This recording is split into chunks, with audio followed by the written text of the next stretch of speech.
Plaintiff Joseph Veltri says the defendant has been his stepfather since he was 6 years old, and he's always been there for him. Joseph claims the defendant was always a drinker, but after he retired, he bonded more with alcohol than with his own family.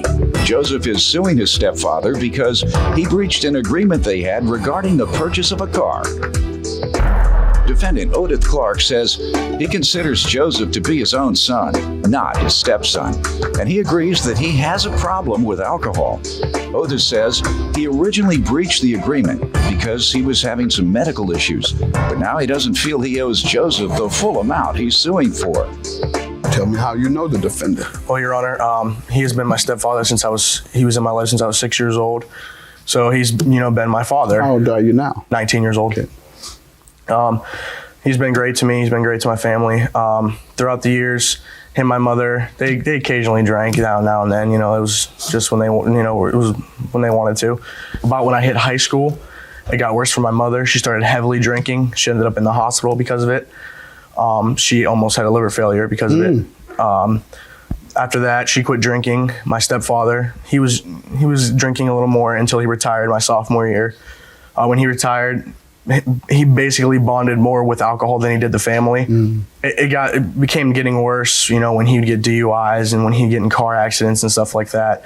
That wasn't the worst. The worst was when me and my brother came home one night from school. He had been drinking. He went on a rampage.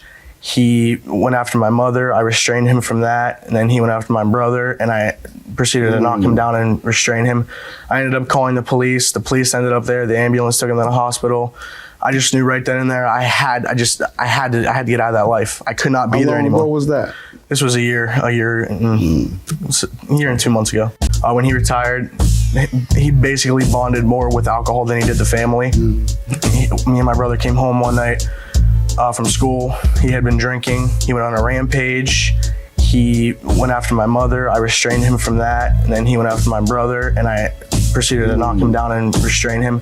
Plaintiff Joseph Veltri says the defendant is his stepfather, and Joseph is concerned for him because he is a severe alcoholic.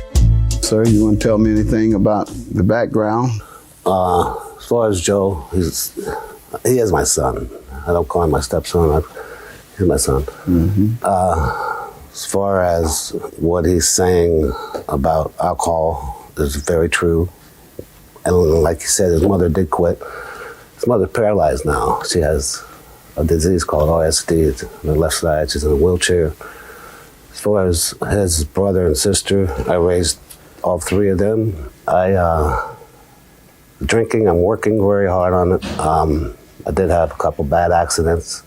I had a major heart attack, 100% blockage. Got 6 stents in my arteries. So I'm lucky to be here. I guess I'm here for a reason or whatever. As far as Joe... You ever given any consideration to inpatient treatment? Yes. And have you committed to it yet? I have not the way I want to. I'm going to order you as part of this case to enroll in inpatient treatment, and it's good to see a young man who appreciates the support of someone who has taken on a responsibility that wasn't really theirs, even though you all have had a disagreement which has, you believe, caused you financial damages. It's good to hear you're at least respectful to him and appreciate what he's done. I have a lot of young people coming here, and just because they have a little difference with their parent or their whomever, they just disrespect them and they say, he never done nothing for me. Then you end up hearing the whole story. Well, yeah, I lived with him after I was 18. Yeah, they took care of the kids for me. Yeah, she gave me some money every now and then. You said she never done anything for you. So it's glad to hear that you acknowledge that. You're a good guy for that. Thank you very much. Let's hear what happened with this breach of contract you're suing about. Well, Your Honor, before I graduated, my grandparents from Florida sent me graduation money. Where do you all live? Youngstown, Ohio. Oh, okay. Yep. I used to spend some summers there in Youngstown. Really? Yeah, with my uncle, Earl Lee. They have Earl Lee Upholstery. It's still there. My first cousin, Earl Lee Jr., runs it. So don't you all forget when you need some upholstery. Go to Earl Lee Upholstery. All right? Let's not forget it. Anybody else in Youngstown or Cleveland, you can drive over there from Cleveland and go. Yeah. So you all live in Youngstown. You say your grandparents from Florida were going to send you some money, or did they? Yes, at the time I was living with my stepfather. I didn't graduate high school yet. They sent me the money. I was going to purchase a car with it. My stepfather suggested, well, I have a new car. If you give me the $2,000 and keep the $300, give me the $2,000 cash.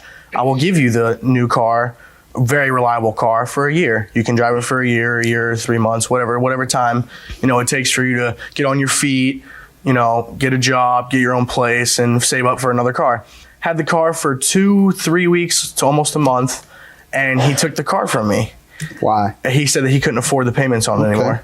He had actually had another car at the time, and he said, do you want your old car back, or do you want the Cadillac that he was driving? And I told him that I'd rather have my old car back. It's better on gas. My girlfriend, Jessica, me and her were sharing the car, actually, because she went to a different school. He told me, okay, well, take your Cavalier back. I'll pay you back your $2,000. Plaintiff Joseph Veltri says the defendant is his stepfather, and Joseph is concerned for him because he is a severe alcoholic. What do you say about this? Well, as far as paying him back, when things got so tough and rough for me with the accident and the heart attack, as far as the 3 weeks with the Cadillac it was, to me, my mind, it was a lot longer. And plus, I paid the payments on the car. Did you agree? You agreed to repay him, obviously, and you're just saying because of your challenges, you've been unable to afford to repay him. Well, you have your car back, and now all you need is your money, and he has agreed to repay you your money, right? Eventually. All right, eventually. Well, I'm going to order you to pay it. So $2,000 is your judgment. What are you doing with your life? I hopefully plan on going to college and being a police officer. What have you been doing? I've been working right now. Financially, I just can't do it. Me and my girlfriend, we've been struggling a lot lately. Financially, you can't do what? We can't enroll into college and stuff like that because of our debt and things like that. We work because of your constantly. income? Yes. That's what grants and loans are for. Yeah, I understand that, but we haven't decided surely, because if I go to a different college, she's going to go to a different college, and we live together right now. We have our own apartment together. Go see each other on the weekends. Yeah, if she doesn't find a handsome hunk there. Yeah, if she doesn't get a handsome if she hunk. don't find a handsome hunk as long there. as you're showing up, she won't. I'm sure. All right, there it is. $2,000 for the plaintiff. Thanks very much. Have a good day. I'm just really glad that Judge Mathis ordered, for inpatient treatment for him. I really think he deserves it. He's a very good person. He's done a lot for me. I just really hope, it just woke him up and made him realize that he really needs to, get him better health. I agree, 100%. I was asking there.